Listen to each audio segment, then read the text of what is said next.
Now, Telkom has encouraged members of the Southern Africa Telecommunications Association to take advantage of South Africa's chairmanship of SATA to push for borderless fibre network partnerships. The company's subsidiary Openserve gathered ICT stakeholders in Johannesburg for 3 days for the 45th SATA conference. About 70% of the African population is under the age of 30, with over 700 million citizens on the continent not digitally connected. Telkom says the SADC region is facing multiple developmental challenges. ICT connectivity can be the catalyst that changes the trajectory of the region.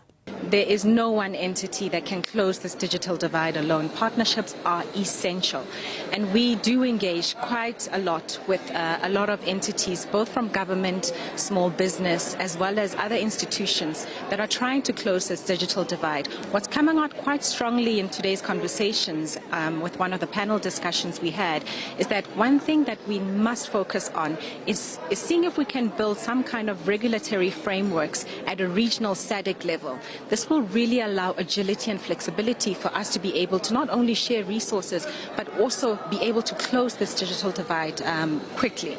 I think what's exciting for me is that the conversation is moving beyond just providing infrastructure to actually providing meaningful access for people to access the digital economy and be able to benefit from that.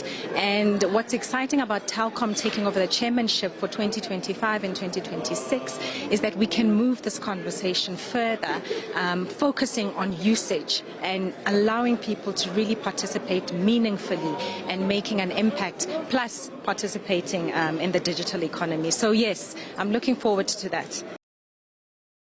Now, to talk about this and how the conference went, we're joined by SABC News reporter Katlego Legodi. Katlego, very good evening to you. The 3-day conference came to a close today with the big talking points around connectivity and how access to data should no longer be seen as a technical matter, but a social imperative. Talk to us about some of the big highlights. Most definitely. A very good evening to Mpho and to our viewers at home.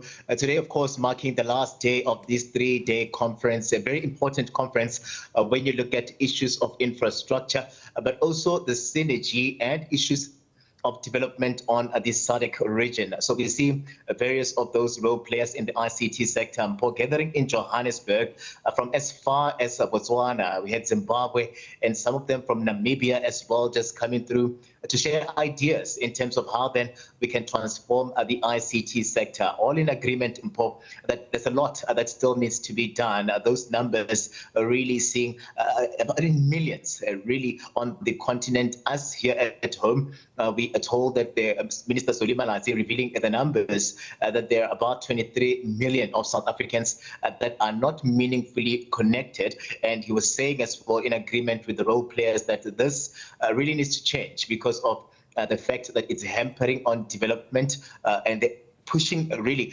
through SATA and South Africa's chairman through the Telkom and Openserve to ensure that they push for that meaningful change. And bridging the digital divide also came out very strongly, more as we look to the connectivity challenges in the rural parts of the country, and of course the role of partnerships in ensuring transformation. That conversation also coming out to the fore. Yeah, most definitely. I mean, most of them you'd hear them talking about the private-public partnerships that would come through with well-needed investments as well. A lot spoken about the infrastructure gaps that exist within the continent, and they're saying that these partnerships would go a long way in ensuring that really what is happening in South Africa, you see it happening in Botswana, and the synergy in terms of policy as well, in ensuring that this sector is transformed. Most of them are saying that the role players are vast and wide. Most of those role players, we saw them there showcasing as well in the exhibition hub of this conference. And all of them just talking about them armed with solutions to some of the challenges here. There were talks of localization in terms of ensuring that indeed we do support these SMMEs with the ideas that they're coming forth with to try by all means to bridge this digital divide. You see as well a lot spoken about women, being intentional about bringing in women, bringing in young people into this space so that they too can actually play a role here. But they're all saying that working in silos and speaking in silos is something that has led them to where we are right now, and a big focus on the rural areas. For instance, we had a company by the name of Quadruple, and this is a company that is existent in 3 of the continent's countries, including here in South Africa. And you hear it's just talking about the issues that they tend to pick up as they go into various of these villages. That a lot of people would want to have access. They would want to have these smartphones. They would want to have, data that is not expensive. And these are some of the issues that they were inundated with in the lead up to the final day. And it will be up to South Africa. We are the chairperson of SATA for the year 2025 going into 2026. And the role players saying here that it's an opportune moment because it's coming through at a time when we are the president of the G20 as well. And already you see a lot of people on the SADC region just talking about how the region should benefit from South Africa's presidency of the G20. Yeah, absolutely. And very lastly, before we let you go, insofar as the trends are concerned, the conversations on the role of artificial intelligence also came out very strongly, and the impact this will have on businesses which fail to leverage. They'll be left behind, won't they?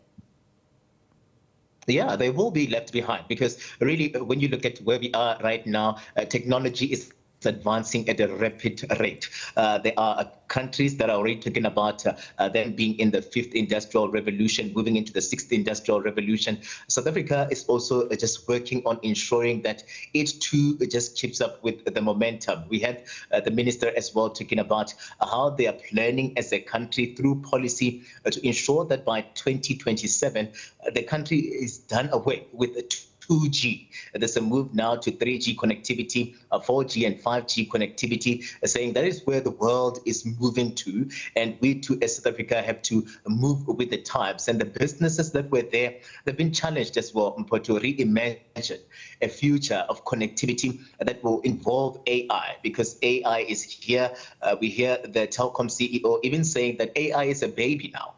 We need to see how we actually deal with this baby, and in any way not shy away from trying by all means to assert ourselves as well in terms of being innovative around AI. So all of these have been culminating into a document here, a document that will see recommendations that will inform South Africa's presidency here, as all of them are talking about ensuring that the synergy as well where policy is concerned. I'm sure you had what Mpho was saying there, Mpho McNabi from Telkom, just talking about the fact that there is a need as well to ensure that the synergy where policy is concerned, and there are meaningful partnerships that will come through from these engagements. Yeah, absolutely. The importance of collaboration and partnerships in driving industry growth. Thank you very much, Katlego Logodi, as we wrap up that conversation.